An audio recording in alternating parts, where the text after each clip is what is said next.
65 गावांच्या पाण्यासाठी 1 फेब्रुवारीला बालगावमध्ये आंदोलन. तुकाराम बाबा महाराज. रक्त घ्या पण पाणी द्या आंदोलनाची प्रमुख भूमिका. उमदी विजयपूर राष्ट्रीय महामार्ग रोखणार. जत पूर्व भागातील वंचित 65 गावांना म्हैसाळ योजनेतून तातडीनं पाणी द्या. मायथळ कॅनॉलपासून गुड्डापूर अंकलगी संख तलावात सायपन पद्धतीने म्हैसाळचे पाणी येऊ शकते, पण ती देण्यास टाळाटाळ होत आहे. पाणी उशाला कोरड घशाला पडलेली आहे, तेव्हा या संदर्भात ठोस निर्णय घ्या. रक्त घ्या पण जत तालुक्यातील वंचित गावांना पाणी द्या. जत पूर्व भागासह ज्या तलावातील पाणीसाठा कमी झालेला आहे तेथील तलावाची दुरुस्ती करा. बंधाऱ्यांची दुरुस्ती करा. संख मध्यम प्रकल्पातील कॅनेलची दुरुस्ती करा. वाढीव लोकसंख्येप्रमाणे जत तालुक्यातील जनतेला टँकरने पाणी पुरवठा करा.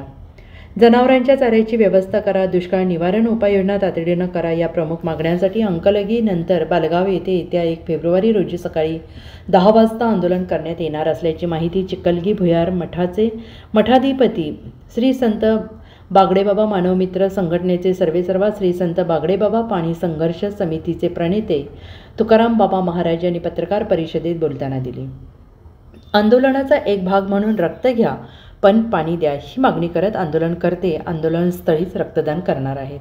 या ठिकाणी श्री संत बागडेबाबा पाणी संघ समिती व श्री संत बागडेबाबा मानवमित्र संघटना, सर्व ग्रामस्थ, ग्रामपंचायत व सर्व गावात शेतकरी वर्ग यांच्या सर्वांच्या प्रमुख उपस्थितीमध्ये या ठिकाणी विचारविनिमय बैठक झाली. आणि या बैठकीमध्ये दिनांक 1/2/2024 रोजी सकाळी ठीक 10 वाजता रक्त घ्या पण पाणी द्या या प्रमुख मागणीसाठी म्हैसाळचं पाणी जत पूर्व भागामध्ये आलेलं आहे. ते 64 गावात सायपन पद्धतीने जाऊ शकते आणि जात असताना ते पाणी आम्हाला मिळावं, हक्काचं पाणी आम्हाला मिळावं. येणारे काळ जानेवारी संपला, फेब्रुवारी, मार्च, एप्रिल, मे आणि जूनपर्यंत आम्ही जगणं फार कठीण परिस्थिती आहे. म्हणून एक दिवशी रास्ता रोको आणि त्याचबरोबर पाणी घ्या, रक्त घ्या पण पाणी द्या अशी परिस्थिती भूमिका आम्ही या ठिकाणी आंदोलन करण्यात आलेलं आहे. जत तालुक्यातील 64 गावातील पाण्यापासून वंचित जत तालुक्यातील जेवढी गावं आहेत त्या गावातल्या प्रत्येकाने त्या बालगाव या ठिकाणी सकाळी ठीक 10 वाजता मोठ्या संख्येने सर्वांनी उपस्थित राहावं एवढंच या ठिकाणी मागणं करतो. धन्यवाद. जय बागडेबाबा. तालुक्यातील पूर्व भागातील दुष्काळाची तीव्रता अतिशय भयंकर परिस्थिती निर्माण झाल्यामुळे आमच्या भागातील श्री संत श्री बाबा यांनी येऊन गावाला बैठक घेऊन मार्गदर्शन केलं.